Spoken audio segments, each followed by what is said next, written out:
കാണൂ പരസ്യരഹിതമായ ഏറ്റവും പുതിയ എപ്പിസോഡുകൾ.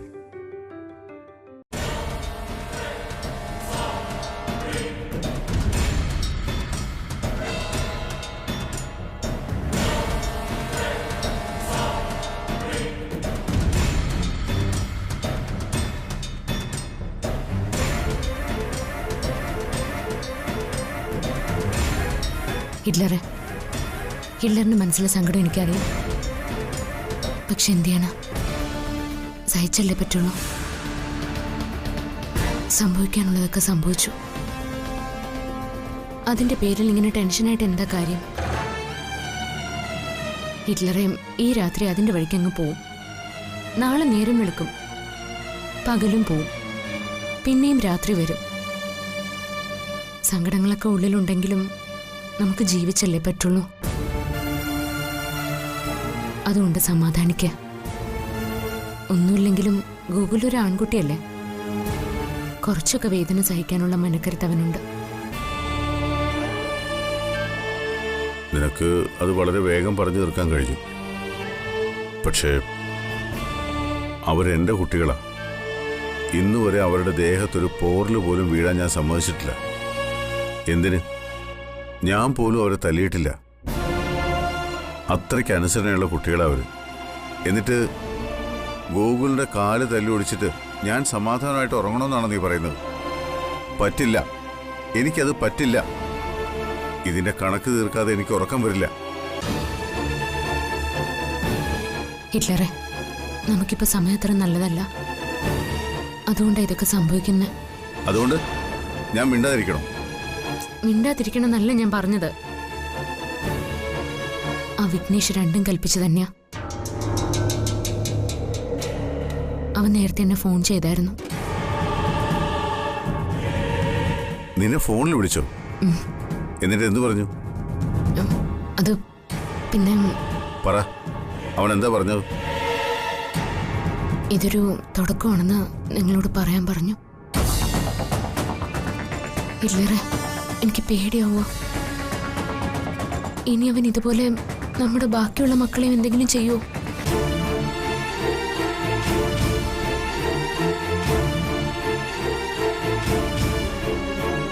ഹിറ്റ്ലറെ, തൽക്കാലം എടുത്തു ചാടി ഒന്നിനും പോവാൻ നിൽക്കണ്ട.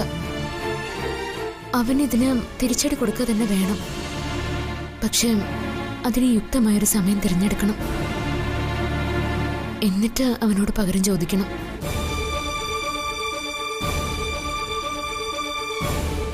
എന്തൊക്കെയാടാ ഇവിടെ നടക്കുന്നേ?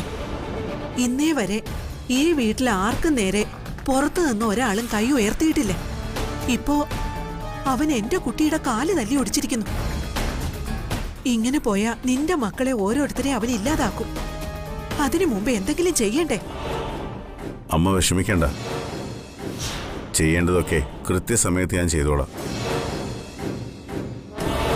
ഇനി എന്റെ കുട്ടികളിൽ ഒരാളെ പോലും തൊടാൻ അവന് പറ്റില്ല. അതിനു മുൻപ് അവന്റെ എല്ലാ കണക്കുകളും ഞാൻ തീർക്കും.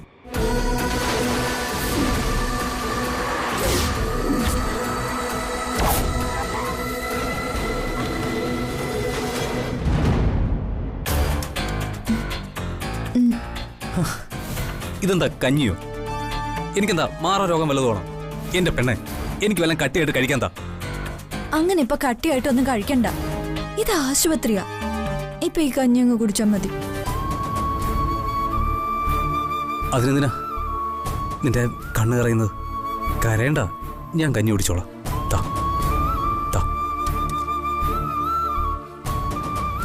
എന്തിനാ ഇങ്ങനെ ആവശ്യമില്ലാതെ വഴക്കിനൊക്കെ പോന്നെ?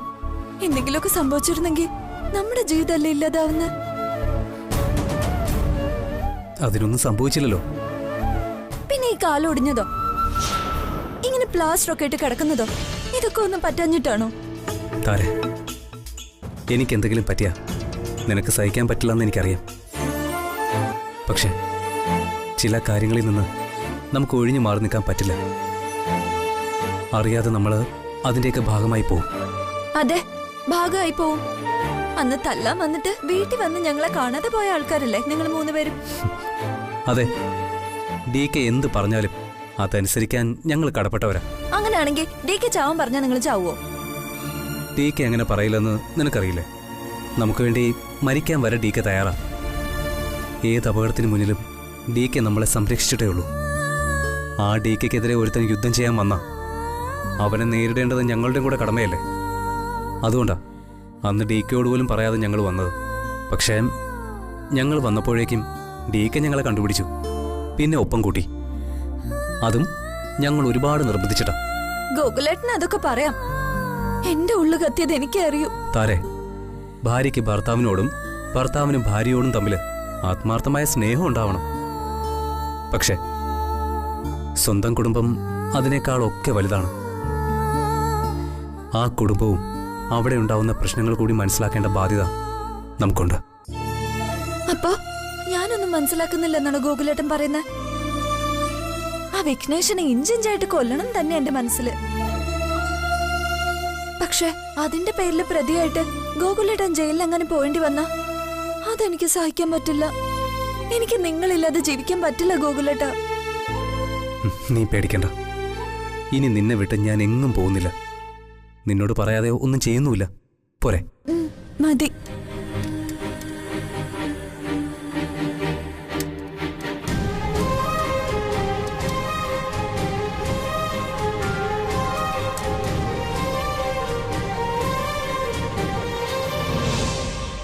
കൊല്ലണവനെ.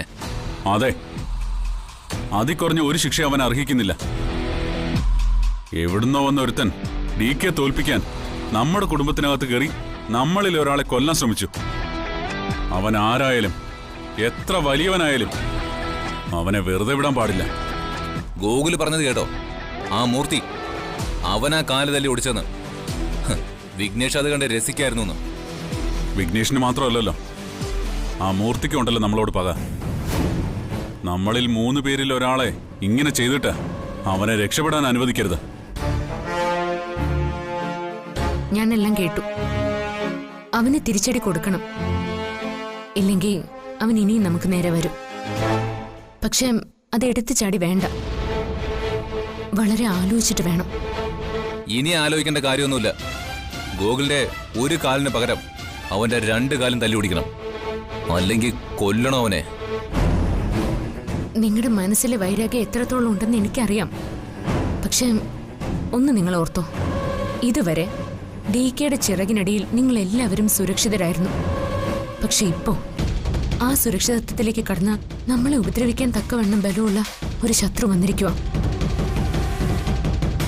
അവൻ നമ്മളെ തിരഞ്ഞു പിടിച്ച് ആക്രമിക്കാൻ തുടങ്ങിയിരിക്കുന്നു. അതിന് തിരിച്ചടി കൊടുക്കുക തന്നെ വേണം. പക്ഷെ നന്നായിട്ട് ആലോചിച്ചിട്ട് വേണം അതിനിറങ്ങിത്തിരിക്കാൻ. ഞാൻ ഇനിയും ക്ഷമിക്കാനോ?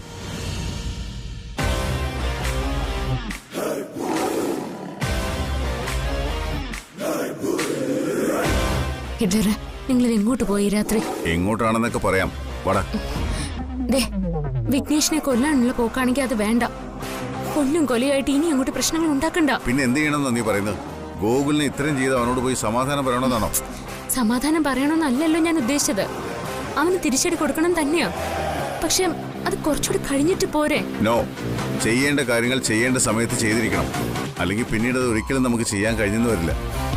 ഈ കാര്യത്തിൽ നിന്റെ ഉപദേശം വേണ്ട. ശ്രീറാം, വാ. ഹിറ്റ്ലറെ, ശ്രീ,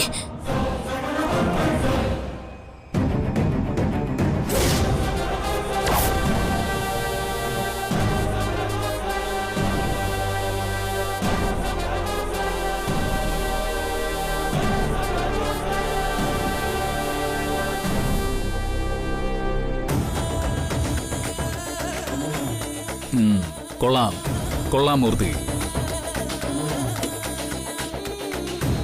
ഡി കെക്ക് ഇതിനേക്കാളും വലിയൊരു അടി കിട്ടാനില്ല. ഡി കെയുടെ ചങ്കിലിപ്പോ ചോര പൊടിഞ്ഞു കാണും. നിങ്ങൾ രണ്ടുപേരും കൂടി ഇങ്ങനെ ചിരിച്ചോണ്ടിരുന്നോ? എത്രയും വേഗം ഇവിടുന്ന് സ്ഥലം വിടുന്നതാ നല്ലത്. മതമിളകിയ കൊമ്പനെ പോലെ അയാൾ പാഞ്ഞു വരും. അയാള് വളർത്തിയ മക്കളിൽ ഒരുത്തന്റെ കാല് തല്ലി ഓടിച്ചിട്ട് നമുക്കങ്ങനെ രക്ഷപ്പെട്ടു പോകാൻ പറ്റുമെന്ന് നിങ്ങൾ വിചാരിക്കുന്നുണ്ടോ? സാറേ, നമുക്ക് ഈ കളി ഇവിടെ നിർത്താം. ഇനി നമുക്ക് ഇവിടെ നിന്ന് പോവാം. എടോ, താൻ എന്തിനാടോ ഇങ്ങനെ പേടിക്കുന്നത്? ഒരു ഡി കെയും ഒന്നും ചെയ്യില്ല. ഇതോടെ അവന് മനസ്സിലായി കാണും വിഘ്നേഷിനോട് കളിച്ചാലുള്ള അവസ്ഥ എന്താണെന്ന്.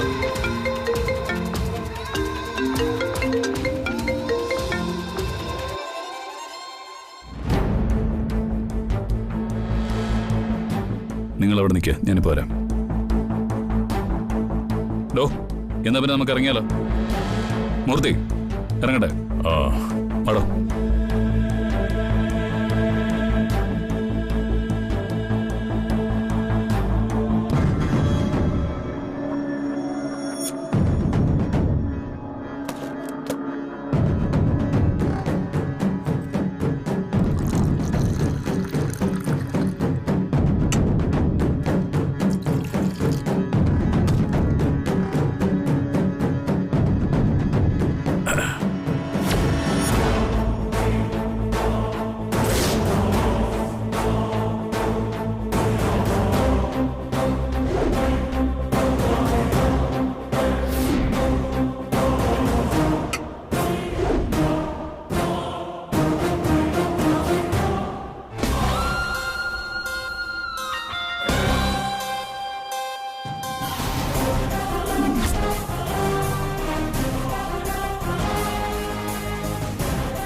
നീ എന്റെ കുട്ടിയുടെ കാല് തല്ലി ഓടിക്കും അല്ലടാ?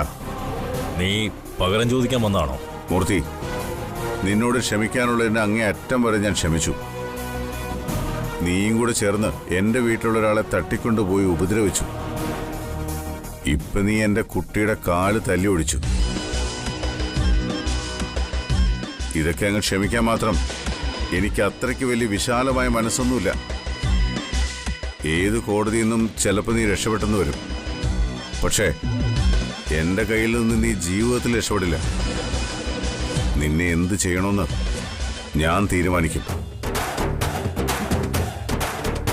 നീ പറഞ്ഞത് ശരിയാ. അവന്റെ കാല് തല്ലി ഓടിച്ചത് ഞാനാ. നീ ഓർക്കുന്നുണ്ടോ ഒരിക്കൽ ആ റെസ്റ്റോറന്റിന്റെ മുറ്റത്ത് നിന്ന് എന്നെ ചവിട്ടി പുറത്താക്കിയത്? നീ എന്റെ മുന്നിൽ വന്ന് കരഞ്ഞു നിൽക്കുന്ന ഒരു ദിവസം അന്ന് ഞാൻ സ്വപ്നം കണ്ടതാ. ആ ദിവസമായിന്ന്. സ്വന്തം പിടിപ്പുകേട് കൊണ്ടും അഹങ്കാരം കൊണ്ടും എന്റെ പാർട്ട്ണർഷിപ്പിൽ നിന്നും പുറത്തു പോയവനാ നീ. എന്നിട്ടും നിനക്ക് ഞാൻ സഹായം മാത്രമേ ചെയ്തിട്ടുള്ളൂ. പക്ഷെ നീ എന്നെ ദ്രോഹിച്ചു, ഒരുപാട് ദ്രോഹിച്ചു. ഇത് പക്ഷെ ഞാൻ സഹിക്കില്ല. ബാലു,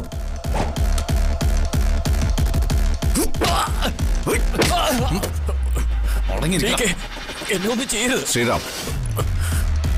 പ്ലീസ്, എന്നെ ഒന്നും ചെയ്യരുത്.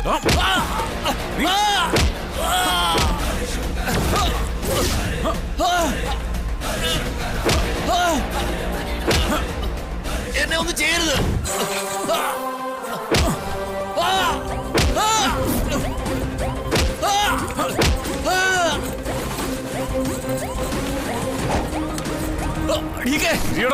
വേണ്ട വേണ്ട.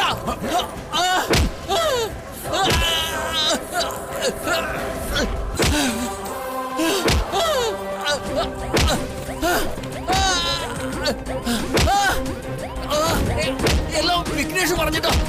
മതിയടാ.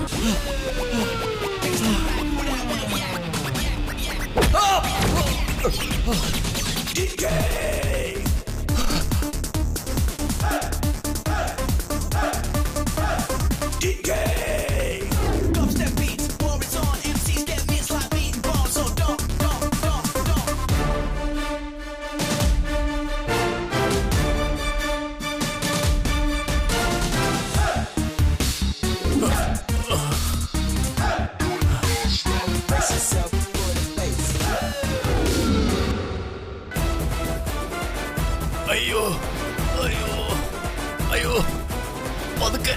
അയ്യോ, എനിക്ക് വേദനിക്കുന്നേ. അയ്യോ, എന്റെ പൊന്നു സിസ്റ്ററെ, എനിക്ക് എന്തെങ്കിലും ഒരു ഇഞ്ചക്ഷൻ തായോ? എനിക്ക് വേദനിക്കുന്നേ. അയ്യോ. ആവശ്യത്തിനുള്ള ഇഞ്ചക്ഷൻ ഒക്കെ തന്നിട്ടുണ്ട്. ഇനിയൊന്നും തരാൻ പറ്റില്ല. തന്റെ കയ്യിലിരിപ്പിനായിരിക്കും ഇതൊക്കെ കിട്ടിയത്. അവിടെ കിടക്ക്. അല്ല, തന്റെ കൂടെ ആരുമില്ലേ? ഇല്ല സിസ്റ്ററെ, എന്റെ കൂടെ ആരുമില്ല. എന്നെ ഇട്ടച്ച് പോലെ സിസ്റ്ററെ. മര്യാദയ്ക്ക് അവിടെ കിടന്നോ. ഡ്രിപ്പ് തീരുമ്പോ വന്ന് നോക്കാം. വാ സിസ്റ്ററെ. സിസ്റ്ററെ, അയ്യോ അയ്യോ സിസ്റ്ററെ. ഓ,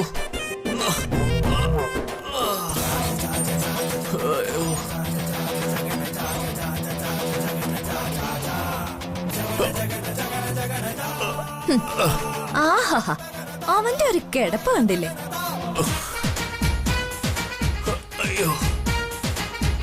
ഇപ്പൊ താരേച്ചി കണ്ടില്ലേ, ഗൂഗിളിന്റെ ഒരു കാലിന് പകരം ഇവന്റെ 2 കാലും തല്ലി ഓടിച്ചില്ലേ? ഇനി ആ വിഘ്നേഷിന്റെ 2 കാലും കൂടി തല്ലി ഓടിക്കണം. എന്താ മൂർത്തി, എല്ലൊടിയുന്നതിന്റെ വേദനയുടെ സുഖം ഇപ്പൊ നിനക്ക് മനസ്സിലായോ? ഇവന്റെ കാല് നീ തല്ലി ഓടിച്ചപ്പോ നീ എന്ത് കരുതി? ഞങ്ങൾ ആരും പ്രതികരിക്കില്ലെന്നോ? അതോ നിനക്ക് വിഘ്നേഷിന്റെ തണലിൽ അങ്ങ് രക്ഷപ്പെട്ടു പോകുന്നു?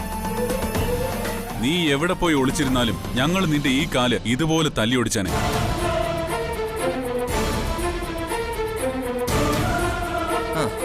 മൂർത്തി, വേദനിക്കുന്നുണ്ടോ നിനക്ക്? ഉണ്ടോ?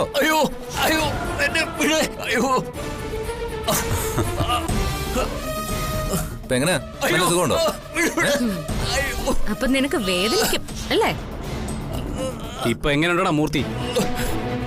നിനക്ക് വേണമെങ്കിൽ ഞാനും കൂടെ കൂട്ടിരിക്കാം. എന്താ വേണോ? അയ്യോ വേണ്ടായേ, നിങ്ങളൊന്ന് പോയാ മതി. ഇനി ഞാൻ ഒരു ശല്യത്തിനും വരില്ല. നിങ്ങളൊന്ന് പോ. അയ്യോ എടാ മൂർത്തി, DK നിന്നെ ഒരുപാട് തവണ വെറുതെ വിട്ടതാ. ഓരോ തവണയും വീണ്ടും വീണ്ടും കൂടുതൽ ശത്രുതയോടെ നീ DKക്ക് നേരെ വന്നു. അയ്യോ, പക്ഷേ ഇത്തവണ ആ വിഘ്നേഷിന്റെ കൂടെ ചേർന്ന് നീ എന്റെ കാലടിച്ചോടിച്ചു. അതിനുള്ള ശിക്ഷയാളാ നീ ഇപ്പൊ ഈ കിടക്കുന്നത്.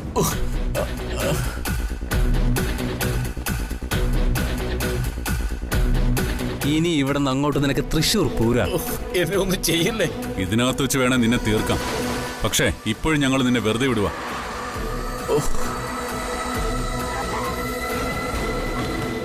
ഇനി മേലിൽ ഞങ്ങളുടെ ശത്രുക്കളുടെ കൂടെ ചേർന്ന് ഞങ്ങൾക്ക് നേരെ വന്നാൽ കാലായിരിക്കില്ല, നിന്റെ തല തന്നെ ഞങ്ങൾ ചെത്തിക്കളയും. മനസ്സിലായടാ? എന്റെ പൊന്നുമക്കളെ, ഞാൻ സത്യം പറഞ്ഞതാ. ഇനി ഞാൻ ഒന്നിനുമില്ല. ഇനി ഞാൻ ആ വിഘ്നേഷിനെ കാണത്തു പോലുമില്ല. സത്യം, എന്നെ വിശ്വസിക്കുക. ഞാനിനി നിങ്ങളോട് ഒന്നിനും വരില്ല. എന്നെ ശല്യപ്പെടുത്താതെ നിങ്ങളൊന്ന് പോ. എനിക്ക് വേദനിച്ചാലും ഞാനിവിടെ കിടന്നോളാം. നിങ്ങളൊന്ന് പോ. അയ്യോ, എനിക്ക് വേദന എടുത്ത് ചാകുന്നേ. സിസ്റ്ററെ, എനിക്ക് ഉറങ്ങാൻ എന്തെങ്കിലും ഇഞ്ചക്ഷൻ തായോ? ഇതുപോലുള്ള തിരിച്ചടി നിനക്ക് ഇനിയും കിട്ടും. അതുകൊണ്ട് മേലിൽ DKയുടെ വീടിന് നേരെ വന്നു പോരുത്. ഇല്ല. വന്നാ പിന്നെ നീ തിരിച്ചു പോവില്ല. ഓർത്തോ? വാ പോവാം.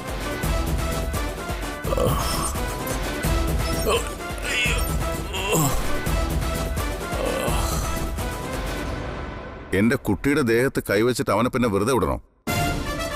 ഇത്രയും ചെയ്താ പോരായിരുന്നു അവനെ. എന്തോ അപകടം പറ്റിയതാണെന്ന് മൂർത്തി പോലീസിന് കൊടുത്ത മൊഴി. അതുകൊണ്ട് തൽക്കാലം നമ്മൾ രക്ഷപ്പെട്ടു. അങ്ങനെ അവൻ മൊഴി കൊടുത്തില്ലെങ്കിലും എനിക്ക് കുഴപ്പമൊന്നുമില്ല. ഇതിന്റെ പേരിൽ എന്തു വന്നാലും അതൊക്കെ നേരിടാൻ ഞാൻ തയ്യാറാണ്. DK, കാര്യങ്ങൾ ഇങ്ങനെ വൈകാരികമായിട്ട് കാണരുത്. കുറച്ചുകൂടെ പ്രാക്ടിക്കലായിട്ട് കാണണം. വിഘ്നേഷ് നമ്മൾ വിചാരിക്കുന്ന പോലെ ഒരാളല്ല. വലിയ അപകടകാരിയാ. എനിക്കറിയാം. ഒറ്റയ്ക്കൊറ്റയ്ക്ക് എന്റെ കുട്ടികളെ വേട്ടയാടി പിടിക്കാൻ അവന്റെ ഭാവം. പക്ഷേ അതിന് ഞാൻ അനുവദിക്കില്ല. ഇനി എന്തെങ്കിലും അവന്റെ ഭാഗത്തുനിന്നൊരു നീക്കം ഉണ്ടായാൽ ഞാൻ ആരാണെന്ന് അവൻ ശരിക്കും അറിയും. DK, അവൻ ആകെ ഭ്രാന്ത് പിടിച്ചിരിക്കുക. മുകളിൽ ആകാശവും താഴെ ഭൂമി എന്നുള്ള നിലയിൽ അവൻ നടക്കുന്നത്. അതുപോലെ അല്ല താൻ. അത് ഓർമ്മ വേണം. തനിക്കൊരു കുടുംബമുണ്ട്. ആ കുടുംബത്തിനകത്ത് തനിക്കൊരു ഭാര്യയുണ്ട്, അമ്മയുണ്ട്, മറ്റു ബന്ധുക്കളുണ്ട്. അവർക്കൊക്കെ താനേ ഉള്ളൂ. വിഘ്നേഷിന് അതുപോലെ അല്ല. അവനൊന്നും നോക്കാനില്ല. തന്റെ മക്കളുടെയും മരുമക്കളുടെയും എല്ലാം സുരക്ഷ ഉറപ്പാക്കണം. അതുകൊണ്ട് സൂക്ഷിച്ചേ ഓരോ കാര്യങ്ങളും ചെയ്യാവൂ. താൻ എന്താ ഈ പറഞ്ഞു വരുന്നത്? ഞാൻ ഇനിയും ക്ഷമിക്കാനോ? എന്റെ കുട്ടിയെ ഈ പരുവത്തിലാക്കിയിട്ട് ഇനിയും ഞാൻ അടങ്ങിയിരിക്കണമെന്നാണോ നിങ്ങൾ പറഞ്ഞു വരുന്നത്? അടങ്ങിയിരിക്കണമെന്നല്ല, പക്ഷേ ഈ പ്രശ്നത്തിന് എന്തെങ്കിലും ഒരു പരിഹാരം ഉണ്ടാക്കിയേ പറ്റൂ. എന്ത് പരിഹാരം? ഇതിനൊരു പരിഹാരം ഉണ്ടാവുമെന്ന് എനിക്ക് തോന്നുന്നില്ല. പിന്നെ എന്ത് ചെയ്യാനാ ഉദ്ദേശം? ഇങ്ങനെ അങ്ങോട്ടും ഇങ്ങോട്ടും തല്ലിച്ചാവാനോ? വിഘ്നേഷ് ഗോകുലിന്റെ കാല് തല്ലി ഓടിച്ചു. പകരം നിങ്ങൾ മൂർത്തിയുടെ കാല് തല്ലി ഓടിച്ചു. നാളെ ഇനി വിഘ്നേഷ് ആരെങ്കിലും കൊലപ്പെടുത്തിയ തിരിച്ചവരെയും കൊലപ്പെടുത്തുവോ? ഇങ്ങനെ കൊന്നും തിന്നും പോകാനാണോ ഉദ്ദേശം? പ്രാക്ടിക്കലായിട്ട് ചിന്തിക്കിട്ടിക്കേ. ആരെങ്കിലും ഇടപെടുത്തി വിഘ്നേഷുമായി സംസാരിച്ച് ഈ പ്രശ്നം സെറ്റിൽ ചെയ്യണം. എങ്കിലേ ഇനി മുന്നോട്ട് പോകാൻ പറ്റൂ. താൻ എന്താ ഉദ്ദേശിക്കുന്നത്? ഒത്തുതീർപ്പിലെത്താനോ? കൊള്ളാം. അവനുമായിട്ട് ഒരു ഒത്തുതീർപ്പ് ചർച്ചയ്ക്കും ഞാൻ തയ്യാറല്ല. ഞാൻ അവനെ അങ്ങോട്ട് ദ്രോഹിക്കാനൊന്നും പോയിട്ടില്ല. ഒരു പെൺകുട്ടി അവളുടെ ജീവിതത്തിന് വേണ്ടി യാചിച്ചപ്പോൾ അവളെ രക്ഷിക്കാൻ ശ്രമിച്ചു. അതുകൊണ്ട് അവൾ ഇപ്പോഴും ജീവനോടെ ഇരിക്കുന്നു. ഡികെ, പണം നഷ്ടപ്പെട്ടാൽ ചിലപ്പോൾ ആളുകൾ സഹിക്കും. കൂടപ്പിറപ്പുകളോ അച്ഛനോ അമ്മയോ മരിച്ചുപോയാൽ പോലും ചിലപ്പോൾ ആളുകൾ സഹിച്ചെന്ന് വരും. പക്ഷേ ഒരിക്കലും സഹിക്കാത്ത ഒന്നുണ്ട്: സ്വന്തം അഭിമാനം. ആരെങ്കിലും അതിൽ കയറി തോണ്ടിയ മറ്റുള്ളവരുടെ മുമ്പിൽ സ്വന്തം അഭിമാനം നഷ്ടപ്പെട്ട് അപമാനിതനായി നിൽക്കേണ്ടി വന്നാൽ അങ്ങനെയുള്ളവർ ലോകത്തൊന്നിനോടും ക്ഷമിക്കില്ല. ഇപ്പൊ വിഘ്നേഷ് ചെയ്തുകൊണ്ടിരിക്കുന്നതും അത് തന്നെയാണ്. അവനെ മെരുക്കാൻ പ്രാക്ടിക്കലായി എന്തെങ്കിലും കാര്യങ്ങൾ തീരുമാനിച്ചേ പറ്റൂ. അവന്റെ അഭിമാനത്തിന് വേണ്ടി ഒരു പാവം പെൺകുട്ടിയുടെ ജീവൻ ബലി കൊടുക്കണമായിരുന്നു. താൻ പറഞ്ഞു വരുന്നത് അതാണോ?